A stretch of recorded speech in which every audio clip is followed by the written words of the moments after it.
Ya. Orang Allah Subhanahu wa taala apresiasi setinggi-tingginya. Siapa mereka? Dalam surat At-Taubah, alladzina istajabu lillahi war rasul min ba'di ma asabathumul qarhu. Merekalah yang Allah ketika manggil keadaan penuh dengan luka-luka, mereka tetap mau memenuhi panggilan Allah. Jadi ini cerita Hamraul Asad. Sehari setelah perang Uhud, Nabi kita Muhammad SAW memikirkan jali balik tentara daripada Abu Sufyan yang pulang ke Mekah pada saat itu, karena peperangannya terjadi di sini di Madinah. Nabi berpikir jangan-jangan itu Abu Sufyan dan bala tentaranya kembali lagi ke Madinah untuk menghancurkan, meluluhlantahkan semua prajurit mukminin pada saat itu. Maka Rasulullah memberikan instruksi untuk mencari kayu bakar sebanyak-banyaknya dan dibakar di Hamraul Asad itu. Lalu dibakarlah kurang lebih, saya baca dalam tafsir Ibnu Katsir, ada sekitar 500 gundukan itu, pembakaran itu, sehingga mengepullah asap di mana-mana. Lalu kemudian Nabi mengirim orang untuk memprovokasi pasukan daripada kafir Quraisy. Agar apa? Coba tuh lihat, Muhammad akan menyerang kita, pasukannya segitu besarnya, pasukan balat bantuan yang dikirim.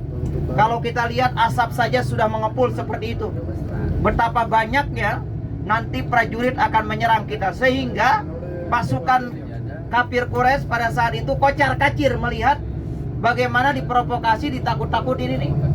Nah, inilah ada satu strategi.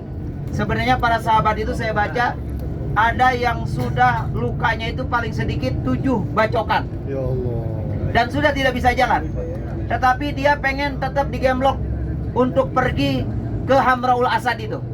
Inilah yang menjadi titik daripada Allah Subhanahu wa taala menjelaskan di dalam Al-Qur'an, orang-orang alladzina istajabu, orang-orang yang memenuhi panggilan Allah mimba dima asabathumul qarhu.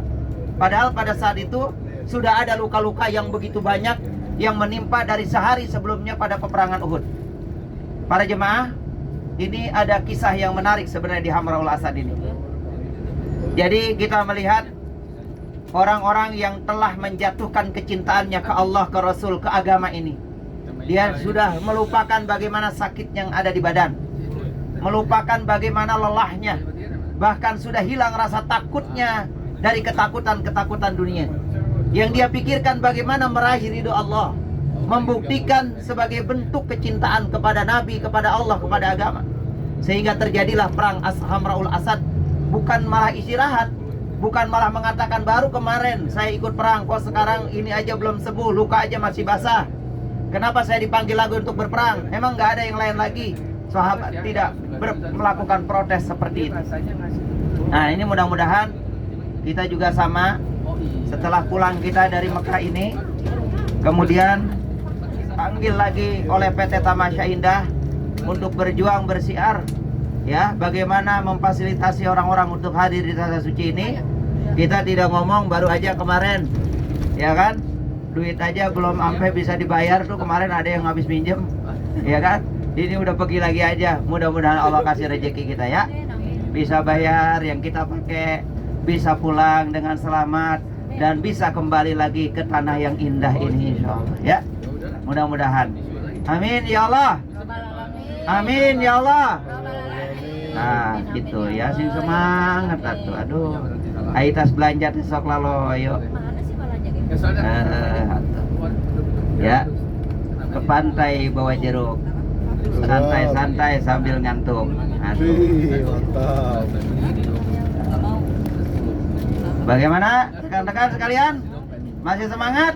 Nah, kita akan meluncur kayak kue cucur ke Jabal Uhud, ya. Insya Allah. Sebentar lagi kita akan berada di lapangan Uhud dan kita akan melihat bagaimana patilasan peperangan itu terjadi dan tempat di mana para syuhada berguguran. Kita akan lihat di situ dan kita akan melihat juga gunung di mana pada saat itu Nabi telah menempatkan para sahabat untuk menjadi pemanah-pemanah, tetapi karena melihat salah satunya harta-harta yang berserakan di bawah, para sahabat kemudian turun dan akibatnya disitulah ke awal mulanya ya, awal mulanya apa? Terjadinya penguasaan bukit oleh kafir Quraisy yang pada akhirnya terjadilah kekalahan daripada kaum muslimin. Nah, namanya Jabal apa? Jabal apa? Tempat memanah itu? Iya, Jabal Uhud. Di bawah Jabal Uhud itu ada namanya gunung pemanah namanya. Jabal? Ya, Jabalun yang itu. Itu Jamalun. Ya. Tadi apa? Mulai dari Google bersetengah nih. Udah dulu. Udah. Iya. Oke. Masih lanjut? Waduh. Loh, ini kayaknya kurang tapi ini nih. Animonya ini. Animo obat mabok. Nah.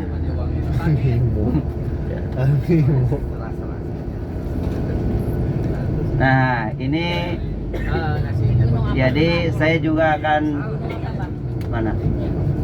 Oh iya. Ini namanya gunung. Iya bener kan?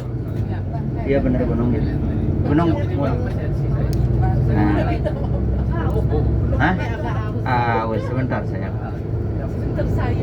Nah, ini kita tadi itu sempat mobil ngerem tuh ya. Nah, ini kayaknya ngerem lagi nih. Nah, coba kita perhatikan. Nih.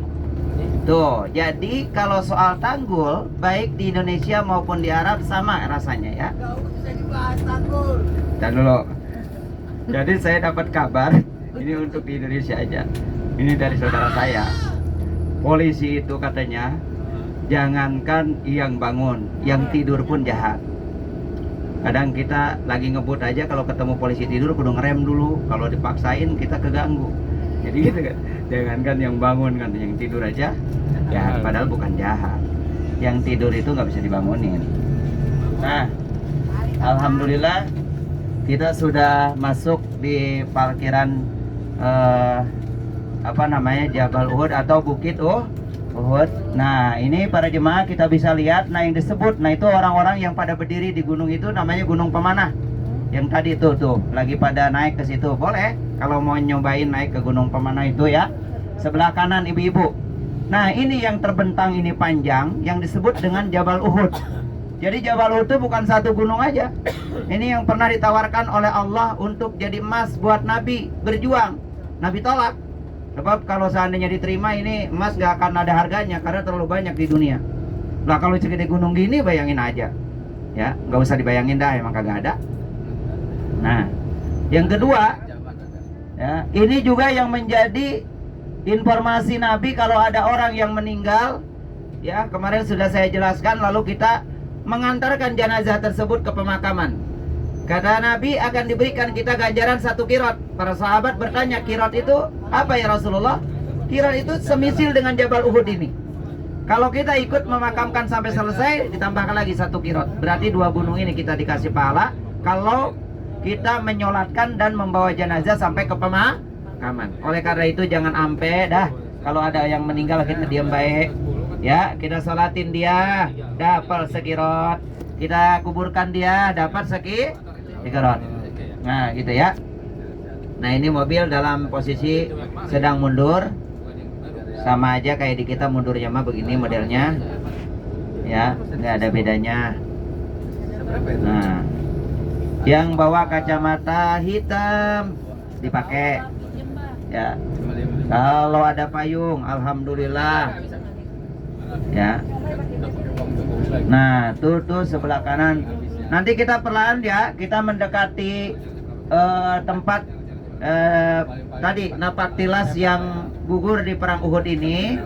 Ya, nanti ikutin dari pengarahan Ustadz nanti. Ustadz, cek soundnya udah siap, Ustadz? Siap. Ya. Nah, di sini nanti kita akan foto bersama lagi ya di Jabal Uhud dengan background apa naon tukang ngenteng ngaranna naon ini tukang urang. Nah, kayak gitu. Nah, itu nanti Jabal Uhud backgroundnya. Ya, bling bling. Oke. Tar dulu, sabar, jangan turun dulu. Jangan turun, bel, jangan turun, bel, bahaya, masih gerak, bel. Ya. Yang depan tahan, Baik, yang depan, oh belum. Silakan. Jadi alhamdulillah kita sudah sampai di Jabal Uhud. Semua jamaah turun dengan tertib dan tetap bergabung dengan grup PT Tamasya Indah sekali ya.